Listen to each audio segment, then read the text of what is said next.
আগামী দিনগুলোতে সরকারি প্রাথমিক বিদ্যালয়ের সকল শিক্ষার্থীদের আমরা ফুল ইউনিফর্ম মানে বাৎসরিকভাবে ফুল ইউনিফর্ম, জুতো, মুজো এবং ব্যাগের ব্যবস্থা করছি।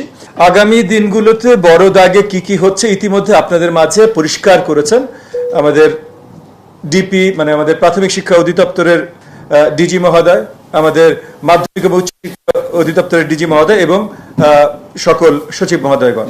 একই সাথে মাননীয় প্রধানমন্ত্রীর কি ভিশন, আমরা সামনে কি করতে চাই, কিভাবে করতে চাই, এগুলো সব বৃহত্তরভাবে পরিষ্কার করেছেন ইতিমধ্যে আমাদের মাননীয় উপদেষ্টা মহোদয়। তো এই জায়গায় আর আলাদা করে বলবার কিছু নেই। সামনে আজকে ইতিমধ্যে আমরা জানিয়েছি বা গত কয়েকদিন আপনারা পরিষ্কারভাবেই জেনেছেন যে আগামী দিনগুলোতে সরকারি প্রাথমিক বিদ্যালয়ের সকল শিক্ষার্থীদের আমরা ফুল ইউনিফর্ম মানে বাৎসরিকভাবে ফুল ইউনিফর্ম, জুতো, মুজো এবং ব্যাগের ব্যবস্থা করছি। সেগুলো পাইলট প্রজেক্টগুলো আমাদের সরকারের 180 দিনের আগেই এই পাইলট প্রজেক্টগুলো লঞ্চ হবে এবং আমরা আশাবাদী অনেক বড়ভাবেই আমাদের মাননীয় প্রধানমন্ত্রী জনাব তারেক রহমান লঞ্চ করবেন।